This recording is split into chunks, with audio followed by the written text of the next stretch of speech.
EAMCET counselling schedule త్వరలోనే రాబోతుంది. దీనికి సంబంధించి మనకి ఈ 1 వీక్లో కౌన్సిలింగ్ డేట్స్ అనేది రిలీజ్ అవ్వచ్చు. సో రిలీజ్ అవ్వడం కంటే ముందే ఇంపార్టెంట్ డాక్యుమెంట్స్ అన్నీ రెడీగా ఉంచుకోండి. ఏమేమి డాక్యుమెంట్స్ అవసరమైతే నేను ఎక్స్ప్లెయిన్ చేస్తాను. అలాగే ఎవరికి డాక్యుమెంట్స్ అవసరమైతే ఎవరికి డాక్యుమెంట్స్ అవసరం లేదని చెప్తాను. టీఎస్ లాగా కాకుండా ఏపీలో చాలా డిఫరెంట్గా కౌన్సిలింగ్ అనేది జరుగుతుంది. ఆన్లైన్లో సర్టిఫికేట్ వెరిఫికేషన్ జరుగుతుంది.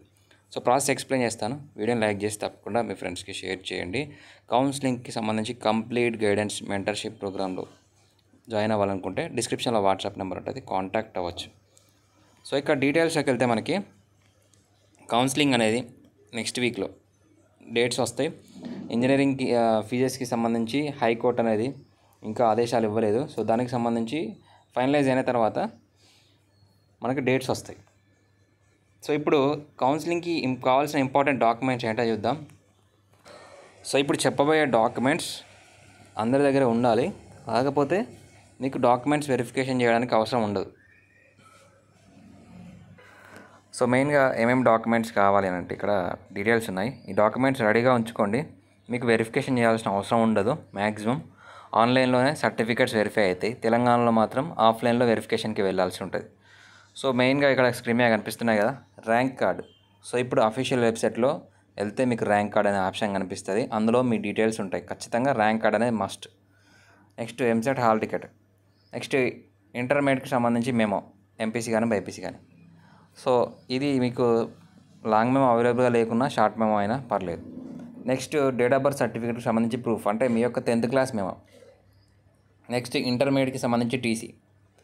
నెక్స్ట్ 6th నుంచి ఇంటర్మీడియట్ వరకు. ఇది మ్యాండేటరీ అండి. ఎందుకనంటే మీ యొక్క లోకాలిటీని డిసైడ్ చేసేది మీ స్టడీ సర్టిఫికేట్స్, మీ స్టడీ డీటెయిల్స్ మాత్రమే.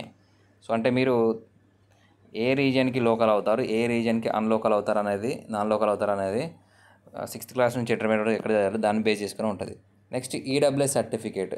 సో మీకు లేటెస్ట్ది ఓసీ క్యాండిడేట్స్కి ఈడబ్ల్యూఎస్ రిజర్వేషన్ కావాలనుకుంటే మీ సేవ నుంచి తెచ్చిన ఈడబ్ల్యూఎస్ సర్టిఫికేట్. నెక్స్ట్ ఎవరికైతే స్టడీ క్వాలిఫైయింగ్ ఎగ్జామినేషన్ డీటెయిల్స్ అయితే ఉండేవో, లోకల్లో చదివారో, అంటే మీకు స్టడీ సర్టిఫికేట్స్ లేవో, వాళ్ళు 7 yearsకి సంబంధించి రెసిడెన్సీ ప్రూఫ్ అనేది తీసుకొని రావాల్సి ఉంటుంది. Next caste certificate, community certificate అంటారు. ఇది బీసీ ఎస్సీ ఎస్టీ వాళ్ళకి క్యాస్ట్ సర్టిఫికేట్ అనేది కావాలి.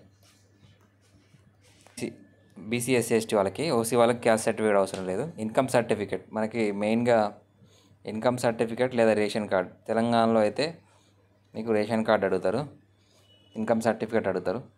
కానీ ఏపీలో మాత్రం రైస్ కార్డ్ అంటే రేషన్ కార్డ్ అంటారు, లేదా ఇన్కమ్ సర్టిఫికేట్. మీ యొక్క పేరెంట్స్ది ఇన్కమ్ సర్టిఫికేట్ అనేది 1st January 2020 తర్వాత తీసుకున్నాయైనా వ్యాలిడ్ అవుతుంది. సో ఇది ఫీ రియంబర్స్మెంట్కి సంబంధించి.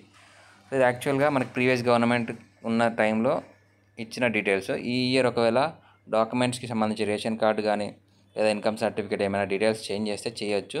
మళ్ళీ మీకు అప్డేట్ అనేది చేయడం జరుగుతుంది, ఏ ఇన్ఫర్మేషన్ ఉన్నా కానీ. అప్పటివరకు ఛానల్ని ఫాలో అవ్వండి, సబ్స్క్రైబ్ చేసుకొని నోటిఫికేషన్ ఆన్లో పెట్టుకోండి. కౌన్సిలింగ్కి సంబంధించి కంప్లీట్ గైడెన్స్ కావాలి, ఏమైనా డౌట్స్ ఉంటే డిస్క్రిప్షన్లో వాట్సాప్ నెంబర్ ఉంటుంది, కాంటాక్ట్ అవ్వచ్చు. Thank you.